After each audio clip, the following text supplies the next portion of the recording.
주일회 오늘 9월 첫날 첫 주일 일부 예배 오신 여러분들 주의 이름으로 환영하고 축복합니다. 또 온라인 들어오신 분들도 환영합니다. 우리 한번 좌우로 바라보시면서 한번 인사했으면 좋겠습니다. 정말 귀한 분이 오셨네요. 인사합시다. 네, 한 분 한 분 너무너무 귀한 분들이 오늘도 오신 것 같습니다. 주님의 이름으로 축복합니다. 교회의 그 찬양대 성가대 지휘자로 신앙이 아주 좋다고 모든 사람으로부터 인정을 받던 한 집사님이 어느 날 쓰러졌습니다. 다들 그 과로라고 생각을 했지만 이 집사님은 심한 우울증을 오래전부터 앓고 있었던 것입니다. 겉으로 볼 때는 굉장히 활달하고 명랑한 그런 그 모습이었지만 실제로는 남편과의 관계가 아주 힘들었고 또 자녀들의 문제가 있었습니다. 그렇지만 이 집사님은 자기가 우울증을 앓고 있다는 사실을 인정하지 않았습니다. 심지어 어느 날 극단적인 그런 행동까지 자기에 이르게 되었는데요. 그런 얘기를 합니다. 나는 힘들지 않아요. 신앙이 심이 깊으니까요. 라고 말합니다. 자, 여러분 어떻게 생각하세요? 과연 신앙심이 깊으면 우울증이 오지 않을까요? 이 보통 이제 이런 생각을 하죠. 우울증 같은 것은 신앙심이 약한 사람에게 나타난다라고 생각을 하기 때문에 이렇게 이야기를 하는 것이죠. 근데 이제 이 우울증, 이 우울감을 쭉 찾아보니까 여러 가지 이유로 이제 우울증이 생기는데 살아오면서 어떤 아픔들이 기억 속에 아주 강하게 남아 있을 때, 또 때로는 어떤 신체적인 요인도 있고 때로는 몸의 변화 혹은 호르몬의 변화, 때로는 환경으로 인해서 우울증이 온다는 사실이죠. 근데 우리 보통 이렇게 이야기합니다. 예수 믿는데 왜 우울증이 걸려? 교회 다니는데 왜 그래? 라고 우리는 이야기하기 쉽지만 여러분, 우리가 분명히 알아야 되는 것이 뭐냐면 우리가 예수 믿고 예수님을 영접하는 즉시 구원은 받습니다. 하나님의 자녀가 됩니다마는 그 구원을 좀 더 자세히 이해하고 또 예수 믿은 이후에 우리의 마음이 성숙하고 또 우리의 몸과 이런 정서들이 치유를 받는 데는 시간이 걸린다는 사실이에요. 이 부분을 우리가 잘 봐야 됩니다. 제가 최근에 아주 훌륭한 목사님이세요. 저하고는 참 잘 아는 분인데 이분이 저는 잘 몰랐지만 본인의 이야기를 저한테 해주셨어요. 공황장애가 와가지고 큰 어려움을 겪었어요, 이분이. 그래서 목회도 상당히 힘들었던 그런 이제 이야기를 저한테 이제 이렇게 해주었습니다. 여러분, 목사도 공황장애가 옵니다. 목사도 우울증이 걸리고요. 목사도 힘든 시간들이 있다는 사실이죠. 근데 우리가 이제 이런 생각을 하죠. 나는 신앙심이 좋은 사람이니까, 목사니까 어떤 어려운 마음의 문제가 있어서는 안 된다 라고 생각하는 것은 여러분, 우리가 성경 복음을 잘못 이해한 것이다 라는 것입니다. 왜냐하면 십자가의 복음을 우리가 제대로 깊이 이해하지 못하면 하나님 앞에 나가지를 못해요. 하나님 앞에 자신의 내면을 솔직하게 들여다보지를 못합니다. 반대로 하나님의 십자가의 복음을 제대로 이해하게 되면요, 우리는 하나님 앞에서 솔직해진다는 거죠. 정직해진다는 것입니다. 이제 그럴 때 이제 치유의 은혜가 일어난다라는 것이죠. 자, 그렇다면 우리는 왜 솔직해지지 못하냐는 것이죠. 왜 목사는 솔직해지지 못하느냐는 것이죠. 우리에게 있는 중요한 요소 중에 하나가 뭐냐면 타인으로부터 나를 지키려고 하는 힘이 있다는 거예요. 이게 국어 사전적인 의미로는 자존심이라는 것입니다. 다른 사람으로부터 나를 지키려고 하는 내 안에서 작용하는 힘, 다른 말로 자존심. 그런데 이 자존심은 그럼 어디서 오는가? 제가 이제 쭉 좀 리서치를 해보니까 자존심은 바닥에 상처들이 밑바닥에 있다는 거예요. 상처들이. 자기가 인식하든 하지 못하든 살아오면서 차곡차곡 쌓인 이런 상처들이 밑바닥에 있어서 그것으로부터 자존심이 올라온다는 것입니다. 그래서 제가 이제 이 자존심에 대해 리서치하면서 마음 사전이라고 하는 그 사전을 보니까 거기에는 이 자존심에 대한 이야기를 많이 하고 있습니다. 그런데 이 자존심이 사람을 굉장히 좋게 말하면 강하게 만든다는 거예요. 좀 다르게 표현하면 사람을 독하게 만든다는 거예요. 자존심이라는 것이 자기를 지키기 때문에. 그래서 이렇게 말합니다. 자존심이 강한 사람은 이기심이라고 하는 커다란 호주머니를 달고 그 안에 자꾸만 무엇인가 채워 넣으려고 하는 속성을 가진다 라고 이 자존심에 대해서 이야기하고 있었습니다. 여러분 어떻게 생각하세요? 저는 이 출애굽기를 묵상하면서 바로의 모습 속에서 이런 모습을 묵상하게 되었습니다. 지금 바로가 이제 이스라엘 백성을 보내라고 하나님께 말씀하시는데 계속 지금 거절하고 또 하면서 계속 재앙을 만나죠. 근데 자기가 지금 이 애굽이라고 하는 대제국의 왕 아닙니까? 신의 존재에 있는 그 바로, 자기의 이름이 지금 이런 그 모세를 통해서 이런저런 재앙을 통해서 자꾸만 꺾이는 거예요. 자존심이 상하는 거죠. 감히 나 바로를 건드려? 그 자존심으로 해서 더 독해집니다. 더 이기적이 되어가는 모습을 우리는 바로에게서 볼 수 있습니다. 이제 자존심이죠.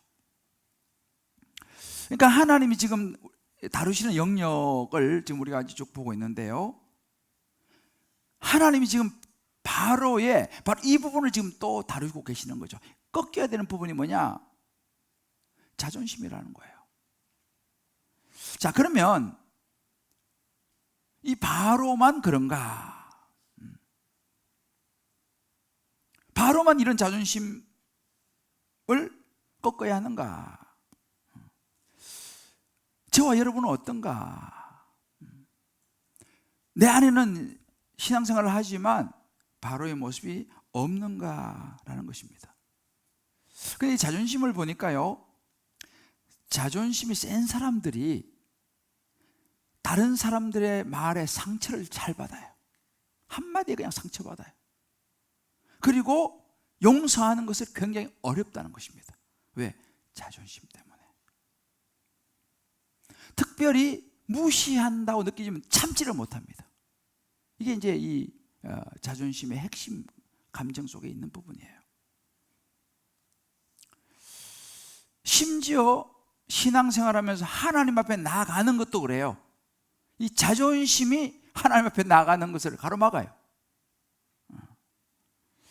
자, 이 자존심, 오늘 저와 여러분이 이 바로의 모습 속에서 성령께서 저와 여러분, 우리 한 분 한 분 다 상황이 다르겠지만 우리가 들어야 될 하나님의 음성, 이것을 잘 듣고 정말 이제는 내가 나의 이 자존심이라고 하는 이 틀을 깨고 나올 수 있는, 회복할 수 있는 은혜와 결단 시간 되시기를 주님의 이름으로 축복합니다. 자, 그렇다면 다루어져야 될 우리 안에 있는 자존심, 바로 안에 있었던 자존심은 어떤 모습이고 어떻게 우리가 볼 것인가? 자, 첫 번째는요, 한번 우리 따라해 봅시다. 갈 때까지 가면 손해다. 자, 우리 옆에 분하고 한번 이야기합시다. 갈 때까지 가면 손해라고 합니다. 네. 하나님의 명을 받은 모세가 바로에게 가서 말합니다. 내 백성을 보내라. 그들이 나를 섬길 것이니라. 라고 이제 하나님께서 모세를 통해서 바로에게 메시지를 전달하죠. 근데 바로는 보내기를 거절하고 억지로 잡아두는 것을 선택합니다. 왜요? 히브리 백성들은 이제 그 사회 구조를 떠받치고 있는 노예들이기 때문에 그들을 놓는다는 것은 삶의 많은 부분을 잃어버리는 것이라고 생각하기 때문입니다. 그들이 가진 가축도 데리고 나가겠다. 말이 안 되는 소리죠. 이걸 못 놓는 거죠. 미련이 생기는 거죠. 어려움을 당하면서도 못 놓는 거예요. 놓을 것 같으면서도 못 놓는 거예요. 그러니까 어찌 보면 갈 때까지 지금 가고 있는 모습입니다. 버티는 거죠. 자, 그 결과는 어떻게 했습니까? 또 다른 재앙이 옵니다. 이제 이렇게 버티는 어느 중에 그래 갈 때까지 가보자 라고 하는 이 바로에게 하나님이 내리는 재앙은요, 강도가 점점 세지는 거예요. 지금요. 오늘 우리가 보는 이 세 가지 재앙, 첫 번째 이 돌림병으로 가축이 죽는 재앙이에요. 하나님께서 애굽의 모든 가축을 죽이는 이런 이제 재앙을 내리는데, 여러분 가축은요 소유입니다. 소유. 재산. 그러니까 바로가 소유하고 있는 재산이고 그 모든 것이죠. 하나님께서 이 가축을 친다는 것은 이런 의미예요. 야, 네가 가진 재산 그거 네 거 아니야. 하루아침에 내가 다 가져갈 수 있어 라는 걸 보여주시는 거예요. 치는 거죠. 그리고 이제 당시 애굽 사람들은요, 여러분 아마 뭐 박물관이나 이런 데 가면은 그 이 이집트의 그런 유물들 전시해 보면 머리에 상은 상인데 황소머리, 암소머리 뭐 이런 거를 해놓은 그런 상들이 아마 있는데 보셨을 거예요. 그게 이제 말하자면 이 가축의 신이에요. 애굽 사람들이 당시 섬겼던 그런 신들인데, 그러니까 하나님께서 그 가축을 치시면서 애굽 사람들이 섬기는 그 신들, 가축의 신들, 황소의 머리, 뭐 암소 머리, 뭐 이런 신들, 하나님 앞에서 아무것도 아니다라는 것을 보여 주시는 거죠. 왜냐하면 이스라엘 자손들의 가축은 하나도 죽지 아니하였다라고 6절에 이야기를 하고 있죠. 구분하시는 거죠. 내 백성과 애굽 바로의 백성들. 여러분, 이 소유에 대한 부분을 이제 하나님이 터치하시죠. 근데 소유가 너의 것이 아니다라는 거예요. 저는 이제 이 소유 그러면 뭐 늘 딱 떠오르는 사람이 저는 스티브 잡스예요. 스티브 잡스는 그가 이제 그 부인에게 상속해 준 돈만 해도 32조 뭐 얼마였다 그래요. 32조 얼마. 뭐 우리는 상상이 안 가는 돈이죠. 그런데 스티브 잡스가 그거 한 푼도 못 가져갔습니다. 왜요? 자기 게 아니니까 두고 가는 거예요. 그게 우리 인생이라는 것입니다. 우리가 가진 소유, 지금은 내가 그것이 다 내 것인 것 같고 막 이래 하지만 사실은 그게 내 것 아니에요. 왜? 두고 가야 돼요. 하나님 부르시면. 다음은 독종재앙입니다. 사람과 짐승에게 이제 악성 종기가 생기는 거예요. 엄청난 고통을 받습니다. 근데 여기 이 악성 종기가 누구한테까지 가냐면, 당시에 이제 이 바로 옆에서 수용되는 요술사들 있지 않습니까? 개구리 흉내를 내고 개구리를 또 뭐 비슷하게 만들어내고 이런 요술을 부리는 이 사람들에게도 이제 악성 종기는 퍼집니다. 근데 여러분, 여기 성경에 요술사 이런 나오는데요, 이 요술사가 마술만 부리는 사람이 아니고, 당시 제가 지난번에 얘기했잖아요, 굉장히 하이 레벨입니다. 그러니까 이 요술사들은 병을 고치는, 우리로 말하면 이 의사 있죠, 병을 고치는 역할도 이 요술사들이 당시에 했어요. 상당히 레벨이 높은 사람들입니다. 그런데 이 사람들에게도 악성 종기가 퍼진 거죠. 그러니까 이제 어떻게 생각해 보게 되면 이제 이때부터는 요술사들이 바로를 옆에서 보좌를 못해요. 왜? 다 자기들도 병 걸리고 악성 종기 때문에 왕 앞에 나가지를 못하게 된 거죠. 근데 이제 여기서부터는 요술사가 등장하지 않습니다. 왜? 자기들도 다 병 걸려가지고 지금 죽을 판인데 어떻게 왕 앞에 나올 수 있습니까? 성경을 잘 가만히 보세요. 이제는 요술사가 더 이상 등장하지 않아요. 하나님이 건강을 친 거죠. 건강도 네게 속한 것이 아니다. 건강도 내가 지켜줘야 되는 것이다 라고 하나님께서 악성 종기를 통해서 건강을 치는 거죠. 여러분, 우리가 살면서 그러지 않습니까? 건강검진 참 너무 중요하고 꼭 우리가 해야 되죠. 그러나 여러분 보세요. 건강검진을 아무리 철저하게 한다 하더라도 우리가 모든 병을 다 커버할 수 없어요. 결국은 하나님의 소관이에요. 그렇게 치면은 의사는 병이 안 걸려야죠, 그죠? 왜? 병을 진단하고 병을 다 이렇게 치료하는 그런 분들이 의사지 않습니까? 근데 의사가 병이 안 걸립니까? 의사도 병이 걸리는 거죠. 지난주에 이제 어떤 권사님하고 이렇게 대화하시는데 권사님이 그런 이야기를 하시더라고요. 정말 건강하셨다는 거예요. 그래서 사람들이 전부 다 아주 저 사람은 철인이다라고 말할 정도로 정말 한 번도 아픈 적도 없고 정말 건강했다는 거예요. 근데 어느 날 아침에 일어나지를 못하게, 갑작스럽게 어느 날 아침에 일어나지를 못해요. 그런 일이 자기에게 생겼다는 거예요. 자기는 한 번도 그런 생각을 못 해봤다. 왜? 너무 건강했고 나이가 제법 많습니다.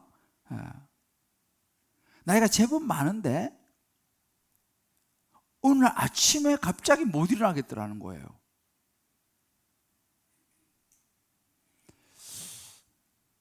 우리 인생이 그럴 수 있다는 사실이죠. 그러니까 우리가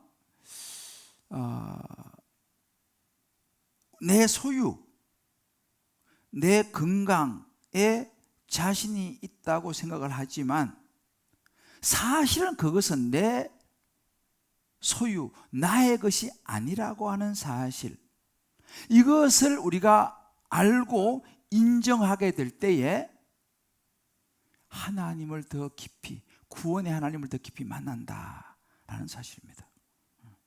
비로소 그럴 때 이제 하나님의 백성으로 구별이 된다는 거죠. 제가 이제 가끔씩 말씀드리는 우리 성경에 보게 되면 12년을 혈루병을 앓은 여인이 나오죠. 이 여인은 다 우리가 생각해 볼 수 있는 여인이에요. 이 여인이 혈루병이 걸렸기 때문에 이 혈루병이라는 냄새도 나고 사람들과 격리되는 병입니다.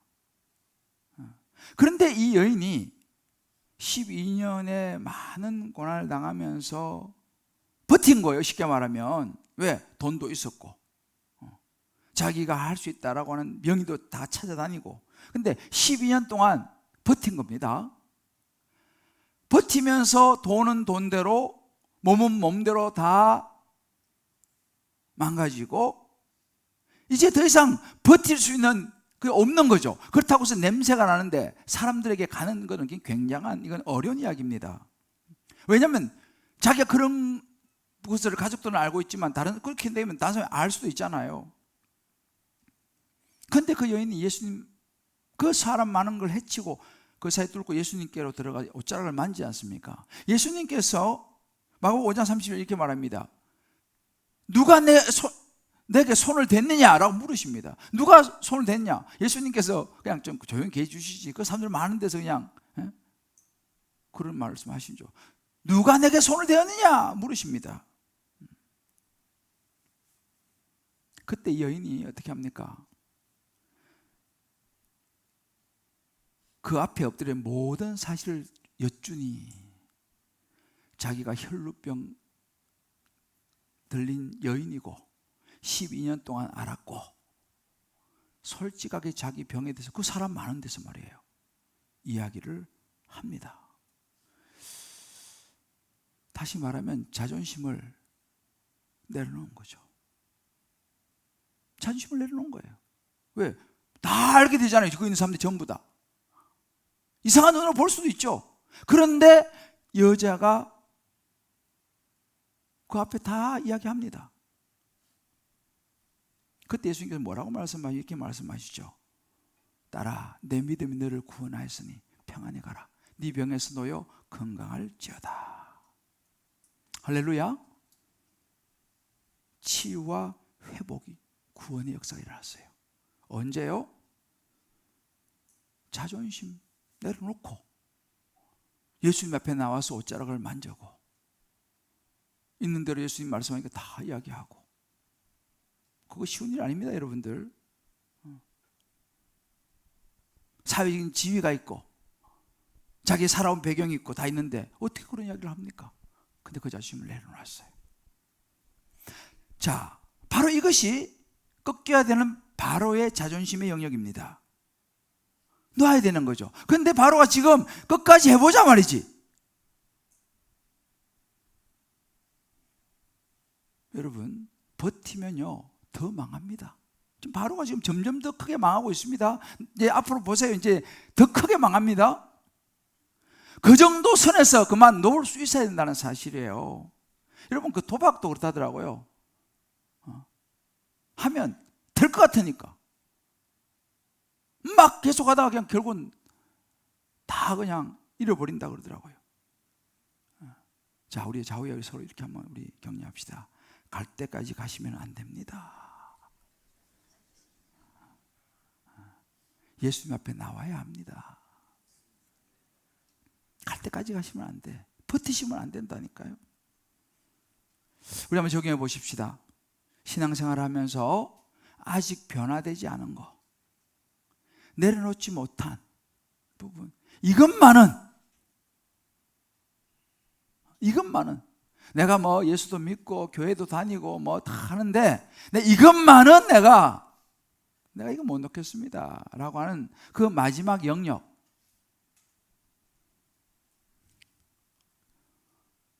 무엇입니까? 말씀과 이적 앞에서도 바로처럼 고집 피우면서 말씀을 다른 건 다 듣는데 이거는 내가 싫습니다 라고 하다가 손해본 경험은 여러분 없습니까? 한번 이 부분을 가지고 한번 다락방에 가서 나눠보시고 또 가족들하고도 한번 나눠보시길 바라요. 자, 다뤄야 될 두 번째 자존심은요, 아프다고 말해라는 거예요. 자, 우리 저를 한번 따라봅시다. 아프다고 말합시다. 우리 다뤄야 될 부분인데요, 우박재앙이에요. 이제 그 세 번째 우박재앙이 나옵니다. 이 우박재앙은 굉장히 길게 지금 본문에서 상당한 분량을 지금 할애하고 있어요. 점점 강도가 지금 세집니다. 그냥 우리도 우박이 가끔 이렇게 내리지 않습니까? 그런 차원이 아니고 엄청난 이 천둥 번개를 동반한 이 우박. 애굽에는, 우리나라는 뭐 여름에 이렇게 한 번씩 우박 내리지만 이 애굽에는요, 이런 우박이 내리는 자체가 그 기후적으로 거의 희박한 일이에요. 그런 우박이 내리는데 이건 그냥 뭐 아우 힘들다 뭐 우박이 내리는 이런 차원이 아니고요, 그 우박은 애굽 사람들의 생명을 위협하는, 심지어 생명을 빼앗아갈 수 있는 그런 재앙이었어요. 물론 모세는 말하죠.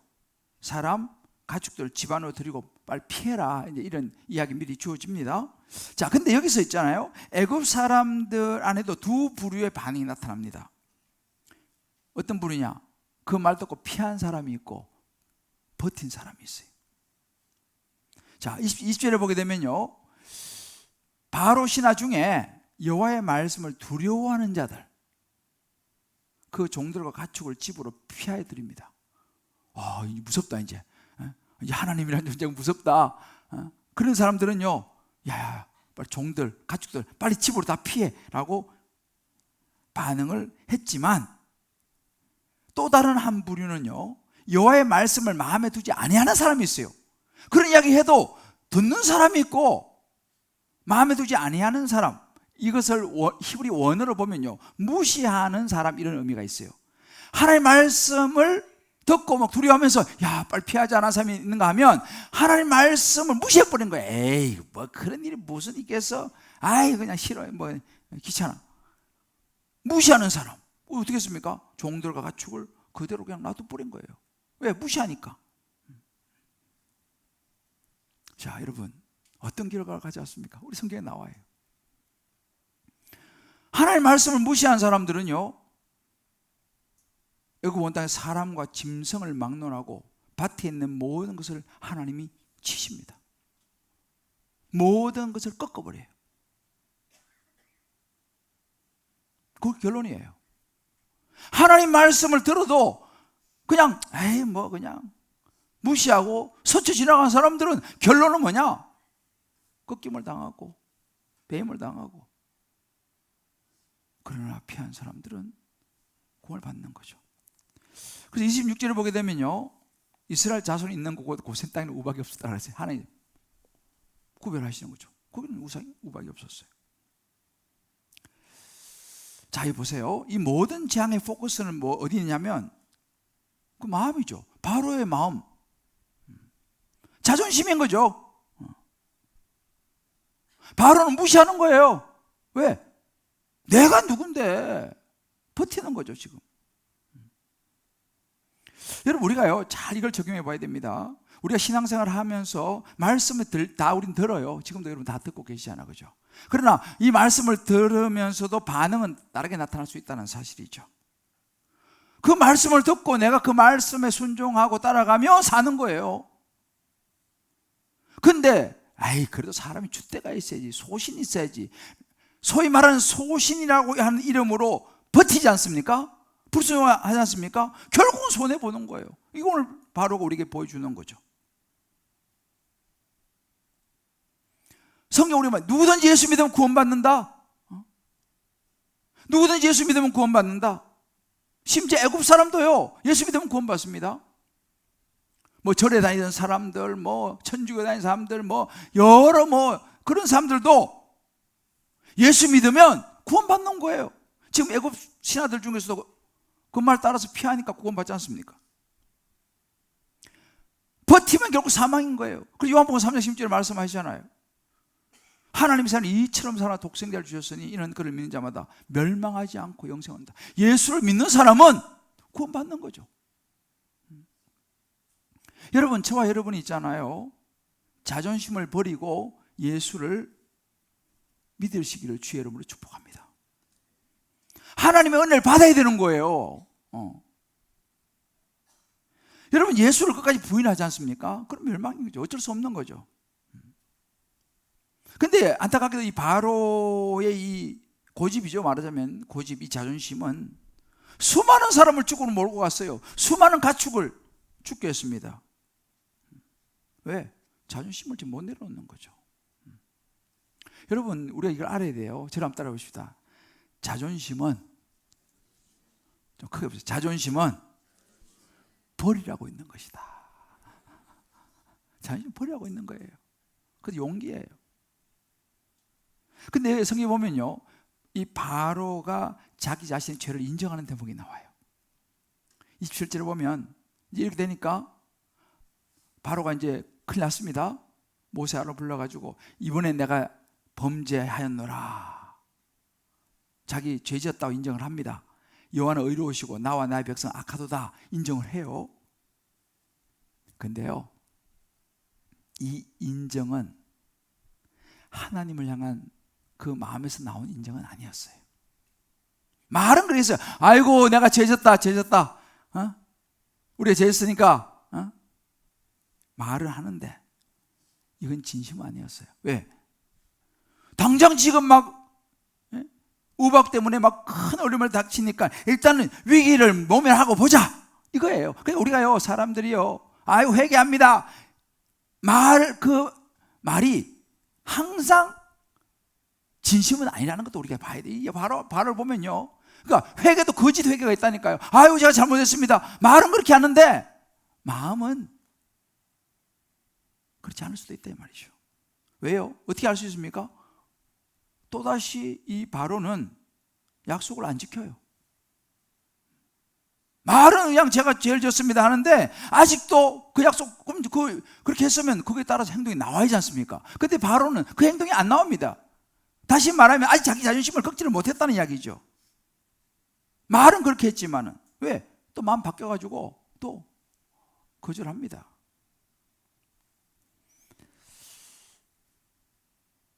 결과는 이제 더 큰 고통이 오는 거죠. 솔직히 말해서 만약 그때 바로가 하나님 앞에서 정말 솔직한 마음으로 하나님, 제가 지금 너무 힘드니까 이제 정말 이제 우리 이스라엘 백성들, 히브리 백성들 보낼 테니까 하나님 이제 여기 이 정도에서 멈춰 주십시오.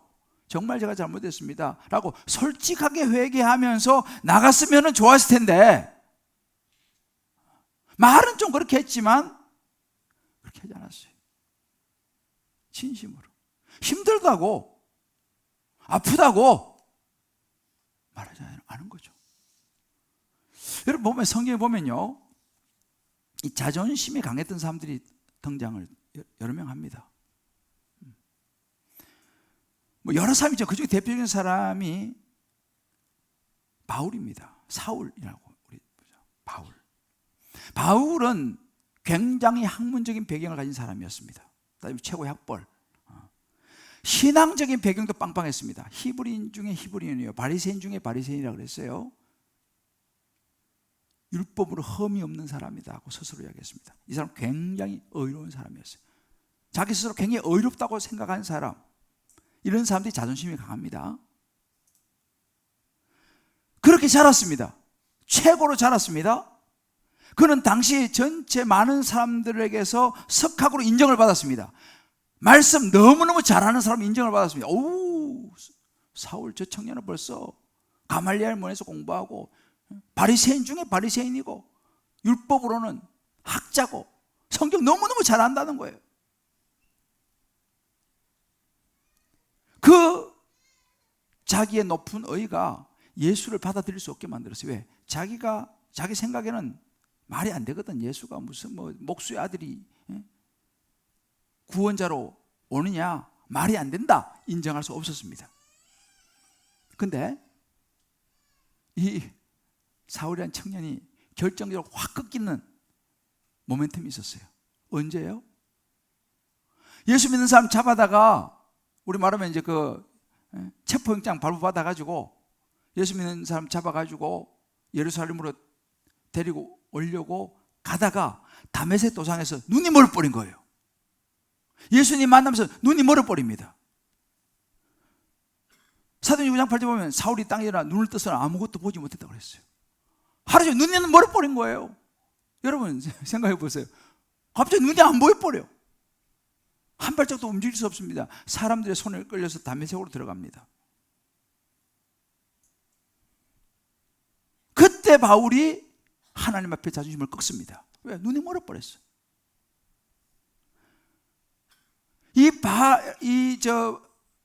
사울이라는 청년은요, 그 정도로 자존심이 셌습니다. 눈이 머는 정도까지 가야지 꺾이는 사람이었어요. 굉장한 사람이었죠. 자, 우리 한번 우스갯소리가 좀 옆에 이렇게 한번 치고 갑시다. 격려합시다. 끝까지 버티면 눈이 멀 수도 있습니다. 바울이가 주여줘. 그래서 진짜 주여줘. 근데 성경에 보면요, 아프다고 자존심 내려놓고 아프다고 말해서 구원과 회복에 이런 사람도 있어요. 여러분이 잘 아시는 한나라고 하는 여인입니다. 한나라고 하는 여인은 남편에게 사랑을 많이 받았어요. 그런데 애가 안 생겨.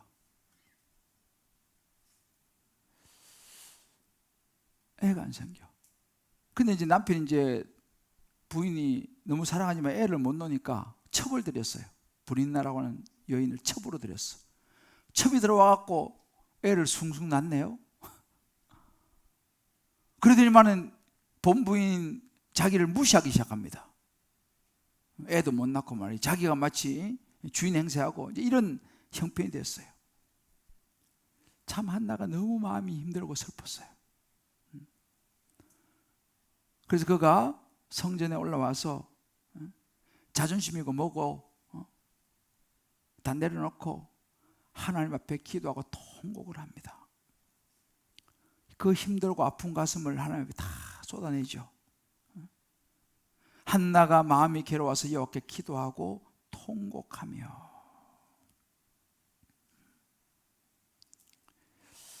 심지어 어느 정도까지 그렇게 했냐면 13절에 보면요, 와서 막 기도하고 이렇게 하는 모습이 술 취한 것처럼 보였다는 거예요. 술 취한, 엘리 제사장 눈에는 술 취한 걸로 보였어요. 그 정도로 그냥, 저 여자가 대낮부터 술 먹고 와서 여기서 성전에 올라와서 뭐 하고 있냐, 엘리 제사장이 그렇게 본 거죠. 우리 그 나라의 그 옛날 노래 중에서 갑돌이와 갑순이 노래가 있어요, 그죠? 어르신들은 알겠죠? 갑돌이와 갑순이는 한 마을에 살았더래요, 뭐 이렇게 시작하잖아요. 근데 그 뒤에 후렴구가 안 그런 척 했더래요, 뭐 이렇게 나가는 거예요.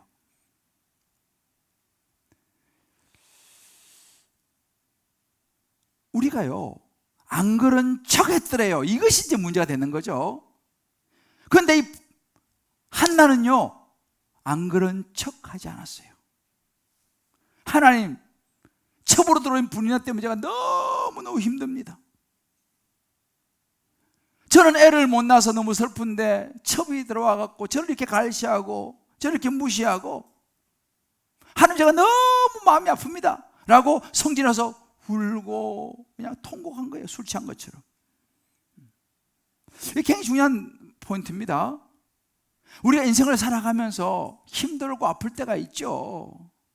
그럼 그럴 때 어떻게 했냐? 안 그런 척 아니라 이 한나처럼 하나님 앞에 나가야 되는 거죠. 십자가 앞에 나아가서 울어야 되는 거예요. 하나님, 제가 너무 아픕니다. 너무 가슴이 아픕니다. 기도해야 되는 거예요. 그래야지 하나님의 보이는 은혜가 흐른다는 사실이에요. 근데 요즘 사회는 너무 위신 사회, 교회 와서 마치 눈물을 흘리면 이상한 사람인 것처럼 말이죠. 힘들어도 힘들다고 말을 하지 못하는 사회, 슬퍼도 슬프다고 표시를 내면 이상한 사람처럼, 지성인이, 여러분 지성이라는 말이 되게 좋은 말이기도 하지만 지성이라는 말 속에는요, 안 그런 척도 들어있어요. 이거 하나 기뻐하지 않으세요? 다 끙끙 앓고 살아가는 거예요. 왜? 안 그런 척 했더래요. 괜찮은 척 했더래요. 문제가 없는 척 했더래요. 여러분, 성경이 우리가 보여주는 것은 뭐냐면요, 부부 사이도 마찬가지예요. 남편이 아내한테 여보, 나 요즘 힘들거든, 이런 말을 할 수 있어야 된다 이 말이죠. 아내도 마찬가지예요. 남편에게 여보, 내가 요즘 참 이래서 너무 힘들거든요 라고 말할 수 있어야 된다는 거예요. 부모도 그렇습니다. 부모가 자녀에게 아들아, 딸아, 참 엄마 아빠가 요즘 이런 일로 많이 힘들다, 기도해 주라, 이런 말을 할 수 있어야 되는 거죠. 자녀도 마찬가지예요. 안 그런 척 할 게 아니라 부모님한테 엄마 아빠 사이 내가 이런 일로 내가 너무 힘들고 아파요 라고 이야기를 할 수 있어야 되는 거예요. 이게 바로 뭐냐면요, 건강한 가정을 세우는 토대가 된다는 것입니다. 이게 치유의 시작이 되는 거예요. 근데 우리는 이 체면사회, 이 유교적인 이 체면사회가 바탕이 돼가지고, 대표적인 게 뭡니까? 겨울에 아빠는 안 추워. 아빠 왜 안 춥습니까? 난 아빠도 추운 거예요. 아빠도 옷이 얇게 입으면 아빠도 추운 겁니다. 근데 아빠는 괜찮아, 아빠는 안 추워. 물론 그 자녀를 위해서 하는 말이지만 추운 건 춥다고 말을 해야 된다는 거죠. 신앙생활하면서 마찬가지입니다. 목사가 되면, 장로 권사가 되면 힘든 일이 안 생깁니까? 고난이 없습니까? 여러분, 인생은요, 목사, 장로, 권사 그런 것을 가리지 않고 인생은 고난이 오는 거예요. 목사도, 장로도, 권사도 사기도 당하고 배신도 당하고 병도 걸리고 마음이 아프게 되고 상처도 받습니다. 우리가 하나님 앞에 자존심을 내려놓는 게 너무 중요하다는 거예요. 아프다고 이야기하는 거죠. 거기서 시작된다는 거죠. 제가 최근에 그 인사이드 아웃이라고 하는 그 애니메이션 영화를 봤어요. 그 애니메이션 영화는 그 라일리라고 하는 아이가 이제 태어나면서부터 그 아이 마음속에 있는 그 감정적인 것들을 다루는 그런 이제 애니메이션 영화예요. 이 아이가 라일리가 딱 태어나면 제일 먼저 주어지는 감정이면 조이였어요. 조이, 기쁨이었어요.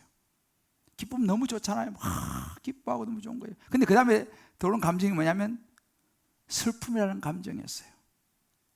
조이가 슬픔을 너무 싫어요. 슬픔은 자꾸 그냥 슬프다 이야기하고 힘든 이야기하고 자꾸 그냥 그런 이야기만 하니까 조이가 슬픔을 싫어해. 그래서 슬픔과 같이 안 놀라 그래요. 그런데 있잖아요, 이 조이가 여러 가지 어려움을 당합니다. 우리 안에 있는 감정들, 여러 가지 감정에서 많이 어려움을 당하는데 나중에 이 조이가, 이 라일리가 회복되어지는 과정이 뭐냐면요, 슬픔이가 솔직하게 슬프다고 말하는 이 대목이 나와요. 그러니까 그 안에 있는 감정이 자기 슬프고 이렇게 해서 정말 제가 너무 슬퍼요 라고 솔직하게 이 슬픔의 감정을 드러내니까 엄마 아빠가 이 라일리를 꼭 안아주는 그 장면이 나와요. 그리고 회복이 됩니다. 그래서 그 주는 메시지가 뭐냐면 사람이 기쁜 감정을 가질 수 있는 것이 슬픔이라는 감정이 있기 때문이다, 이렇게 이야기해요. 되게 의미 있는 이야기예요. 그러면서 라일리가 이러죠. 슬픔아, 난 네가 필요해. 여러분, 우리 감정 속에서 항상 조이, 항상 기쁨 아니에요. 우리 안에는 슬픔도 필요하다는 거예요. 왜? 슬픔을 통해서 기쁨을 누리게 되니까. 자, 우리 좌우에 한번 서로 격려합시다. 우리에게는 슬픔도 필요합니다. 슬픔도 필요한 거예요. 우리 각자 한번 적용해 보십시다. 자존심을 내려놓고 솔직하게 기쁨, 슬픔, 죄책감, 수치, 여러 힘듦도 가족 혹은 믿음의 공동체에서 여러분 나누고 있습니까? 하나님 앞에 가지고 나아가고 있습니까? 아니면 아직도 아닌 척 속으로 골막하면서 안 그런 척, 괜찮은 척, 안 아픈 척 혼자서 그렇게 힘들게 버티고 있지는 않습니까? 솔직하게 한번 여러분들 이번 이 주제들은요 굉장히 실제의 주제예요. 다락방 가셔가지고 솔직하게 한번 자신들의 삶을 나눠보시기 바랍니다. 그래서 제가 다락방을 자꾸 여러분의 권하는 이유가 거기 있어요. 가족들하고도 솔직하게 대화를 나눠야 합니다. 자녀들하고도 솔직히 좀 대화를 나눠야 돼요. 아빠도 힘들면 힘들다, 자녀들도 부모에게 힘들면 힘들다. 자존심 내려놓고. 사랑하는 성도 여러분, 교회 공동체는요 기쁨만 나누는 곳이 아닙니다. 이걸 아셔야 돼요. 교회는 소위 말하면 성공한 사람, 잘 나가는 사람, 사회적으로 어떤 지위가 있는 사람, 그런 사람만 오는 데가 아니에요. 예수님은요 상처받고요, 아프고요, 때로 죄짓고요, 그런 사람 찾아가셔서 함께 하셨어요. 물론 아리마대 사람 요셉처럼 사회적으로 참 모든 걸 갖춘 그런 국회의원, 이런 사람들도 예수님은 함께 하셨지만 예수님은 모든 사람과 함께 하셨습니다. 자존심을 내려놔야 됩니다. 있는 그대로 나눌 수 있어야 돼요. 슬픔은 슬프다고 말할 수 있어야 되는 거죠. 저도 요즘 목사의 특징이 뭐냐면 안 좋은 소리 듣는 게 되게 힘든 게 목사예요. 목사는 항상 올바른 사람이라고 하는 이 무의식적인 이런 작용을 해요. 목사는 항상 옳다, 목사는 틀리지 않다. 근데 그렇지 않습니다. 목사도 틀릴 수 있고, 목사도 실수할 수 있고, 목사도 잘못할 수 있습니다. 그러면 그런 소리를 들으면 기분이 안 좋지만 말씀 앞에 서서 돌아보는 시간을 갖는 거죠. 왜요? 바로의 길을 가지 않으려고. 갈 때까지 가면 안 됩니다. 저와 여러분은 자존심을 버리는 용기가 필요해요. 솔직히 말합시다. 아프면 아프다고, 힘들면 힘들다고. 그래도 내가 남자인데, 그래도 내가 남편인데, 그런 말이, 내가 이래도 이대 나온 여자인데, 이대 나온 여자. 그래도 내가 스카이 출신인데. 아니에요, 여러분. 하나님 앞에 우리의 자아가 산산이 깨지고 부서질 때, 그때 비로소 우리 인생의 출애굽 구원이 이루어지는 줄 믿으시기를 주의 이름으로 축복합니다. 우리 한번 이 시간 이 찬양 같이 한번 부르고 기도했으면 좋겠는데요. 광야를 지나며, 우리 인생이 그런 것 같아요. 인생의 고난과 광야가 왜 필요하냐? 거기서 내 자아가 깨져야죠. 높아지려 했던 내 꿈도 깨어지고, 내 자존심이 깨어져야 돼요. 자존심이 깨어져야 돼요. 그래야지 하나님 앞에 나아갈 수 있어요. 내가 그래도 이 정도는 아니에요. 우리 한번 이 찬양 같이 부르며 오늘 말씀 생각하면서 같이 한번 기도합시다.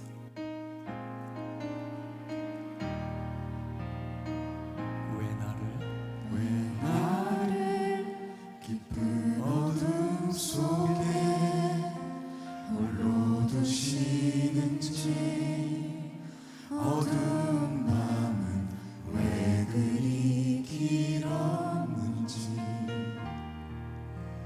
나를 고독하게, 나를 낮아지게, 세상 어디도 기댈 곳이 없게 하셨어요. 왜요?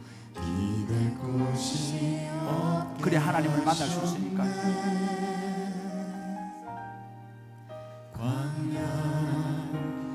광야에 서 있네. 주께서 나를 사용하시려, 주께서 나를 사용하시려, 나를 더 정결케 하시려, 나를 택하여 보내신 그곳 광야. 그렇습니다.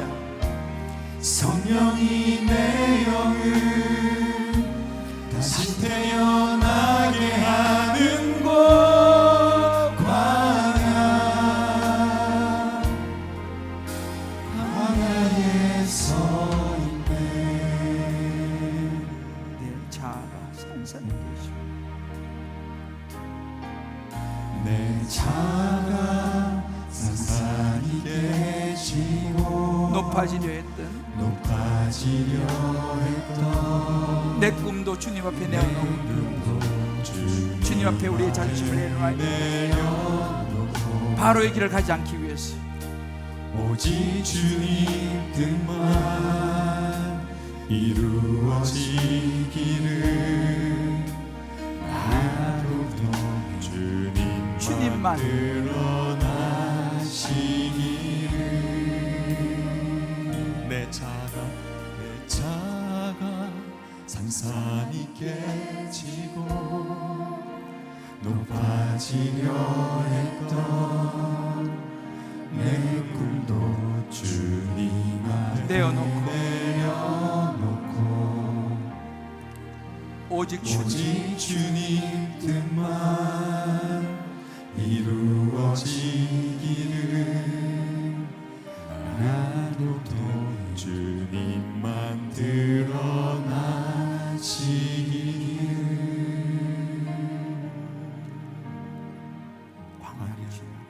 광야를 지나요.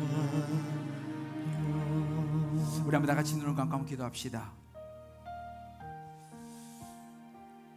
지금 우리는 광야에 서 있습니까? 하나님께서 여러분을 만나시기를 원하십니다. 바로의 모습이, 저는 요즘 말씀 묵상하면서 참 저 자신을 많이 들여다보고 있어요. 내가 바로 바로구나. 내 안에 바로가 들어있구나. 참 이 자존심, 이것이 참 꺾기가 어렵구나. 순간순간 그런 순간이 있어요. 그러나 갈 때까지 가면 안 됩니다. 아프면 아프다고 말해야 합니다. 하나님의 구원이 임할 줄을 믿습니다. 우리 한번 이 시간 각자의 음성을 붙들고 주의를 부르면서 적용과 결단하면서 나가겠습니다. 주여 하나님 아버지, 내 사랑 감사합니다. 하나님 아버지, 하나님 말씀으로 다시 한번 삶을 돌아보게 하나님 아버지, 하나님 아버지, 나를 택하여 하나님 아버지, 하나님 아버지, 오 하나님 아버지 앞에 나이를 원하옵나이다. 성령이 하나님 아버지, 다시 태어나게 하는 광야. 하나님 아버지, 하나님 아버지, 주께서 하나님 아버지, 하나님 아버지, 나를 더 오 하나님 아버지, 하나님 아버지, 사시려 나를 택하여 오 하나님 아버지, 아버지 은혜와 교육을 주시기 원합니다. 오 하나님 아버지, 하나님 아버지, 더 자신을 성령이 내 영혼을 위해서 내 길을 가게 도와주시옵소서. 다시 영혼을 위해서 가게 도와주시옵소서. 오 하나님 아버지, 아버지, 하나님 아버지, 아버지 앞으로 다스려야 될 주께서 나를 하나님 아버지, 영혼을 위해서 사랑하시려 나를 더 정결하게 아버지 내 자각해 주려고 합니다. 아버지 내 꿈이 깨워주려고 합니다. 높아지는 내 마음이 나려주려고 합니다. 하나님 앞에 나가서 성령이 내 영을 오직 아버지 주님 바라는 말씀을 주려고 합니다. 나를 통해 주님만 드러나기를 원합니다. 아버지의 주를 아버지 그것이 아니라 하나님 용서하여 주시옵소서. 아버지 도와주시고 하나님 앞에 나아가므로 치유되어 아버지 우리 안에 있는 기도나오니 하나님 도와주시옵소서. 하나님은 용기를 베풀어 주기를 원합니다. 오 하나님 아버지 도와주시옵소서. 오 하나님 아버지, 오 하나님 아버지, 하나님 아버지, 오 하나님 아버지, 하나님 아버지, 오 하나님 아버지,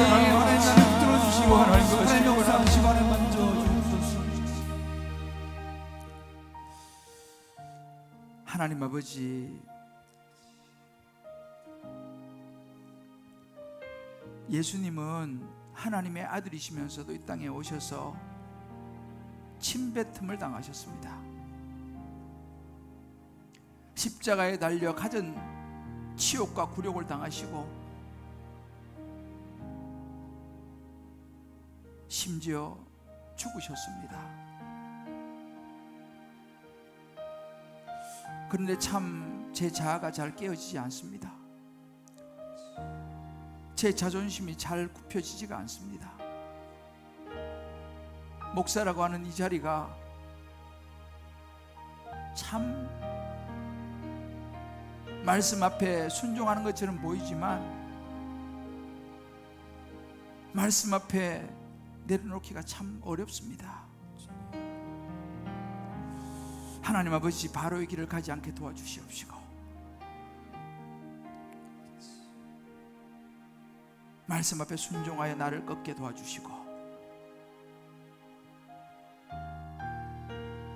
아프면 아프다고 말할 수 있는, 힘들면 힘들다고 말하며 나누며 함께 갈 수 있는 우리 주님 기쁨의 공동체가 되게 도와주시옵소서. 아멘.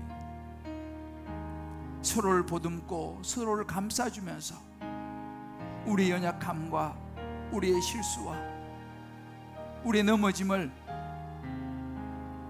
영혼 구원이라고 하는 주님의 십자가의 은혜를 바라보면서 옳고 그름을 넘어 하나님 앞에 연약함을 보듬어 줄 수 있는 우리 모두가 주여 되게 하여 주시옵소서. 아멘.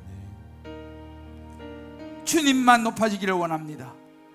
예수의 십자가만 높아지기를 원합니다. 하나님 아버지, 그런 우리의 가정, 부부관계, 또 부모 자녀의 관계, 우리의 모든 삶이 될 수 있도록 성령이여 우리를 도와주시옵소서. 아멘. 우리의 십자가에 죽으시고 부활하신 예수님의 그 보혈을 통해서, 그 보혈을 통해, 그 보혈을 지나서 한 걸음씩 주님 보시기에 합당한 자녀의 모습으로 오늘도 우리의 자존심을 꺾고 또 꺾게 하여 주시옵소서. 아멘. 예수님의 이름으로 기도합니다.